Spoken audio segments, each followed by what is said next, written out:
I didn't raise my voice when the HOA president folded her arms and told me, in front of everyone, that I was trespassing on community property. I didn't even argue when she motioned toward the chain they had wrapped around my own gate, the one that led directly onto the gravel drive I'd maintained for over a decade. I just leaned back, let her finish her little speech about protecting the subdivision, and then calmly nodded toward the sheriff standing behind me. He'd been quiet the whole time, waiting for my signal. When he finally stepped forward, unhooked the chain, and swung the gate wide open, the sound of steel clattering against the post was louder than anything I could have said. The silence that followed was the kind of silence you only get when someone realizes, in real time, that they've just lost. I hadn't come here to fight. I never wanted to. When I first bought the place, it wasn't about making a statement, or sticking it to anyone, or proving a point. I bought the land because I wanted out.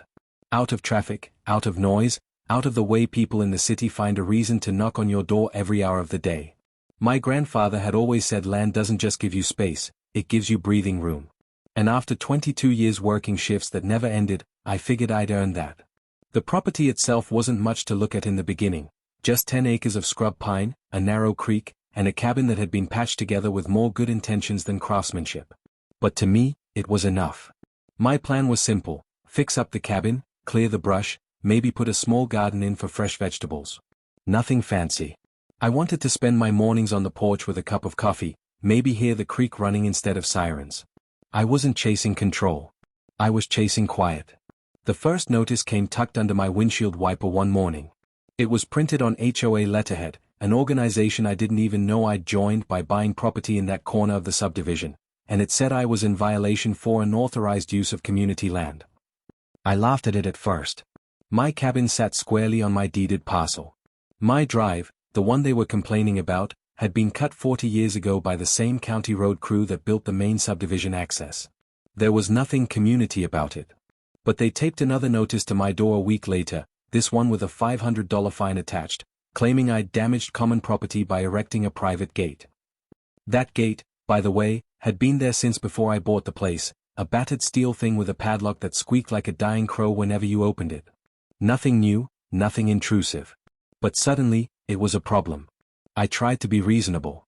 I called the number on the notice, left voicemails, sent emails. I introduced myself at one of their monthly meetings, hoping to clear the air. I even brought copies of my deed and survey map, highlighted to show the exact boundaries of my land. They didn't want to hear it. The president barely glanced at the papers before sliding them back across the table and saying, "The board has already determined this is community property." I asked her, politely, what exactly she was basing that on. She smiled the way people do when they think they've already won and said, "The HOA covenants are clear." Then she moved on to the next item of business.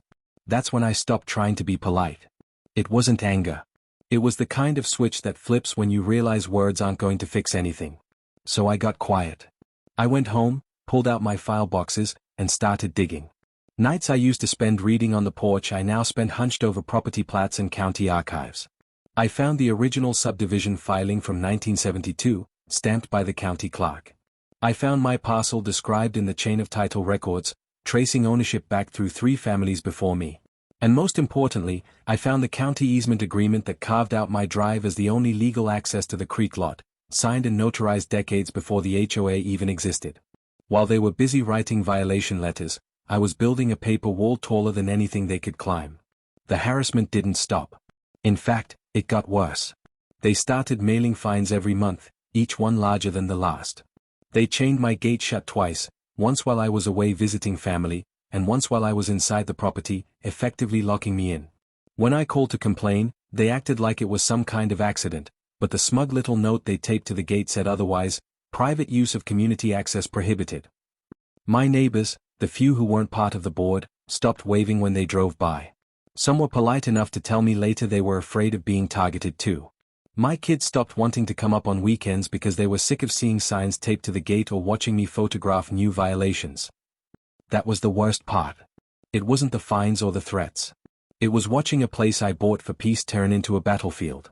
So I tightened my strategy. I photographed every notice. I logged every fine. I kept a dated folder of every time they chained my gate. And then I went to the county courthouse and requested enforcement under property law, not HOA covenants, but state code. The clerk who looked over my papers raised an eyebrow, chuckled, and said, "Looks like they stepped in it."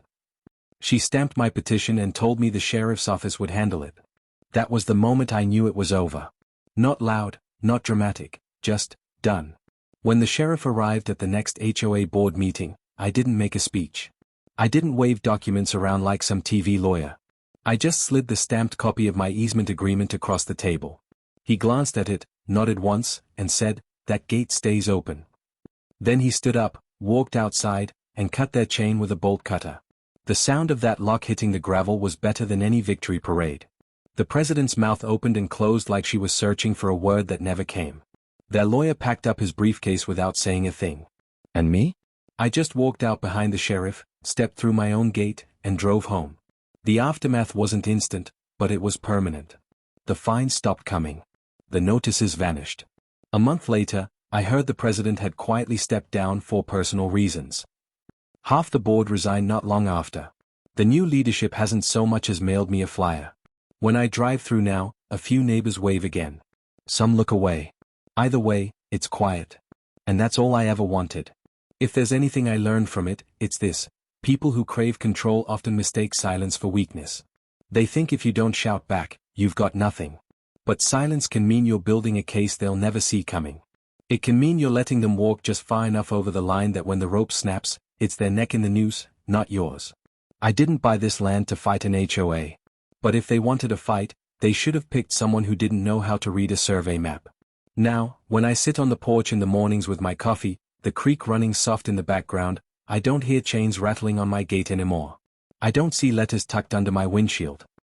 I just see trees, sky, and space that belongs to me, legally, permanently, and undeniably mine. And I'll tell you what, that kind of quiet is worth every sleepless night I spent reading property law by lamplight.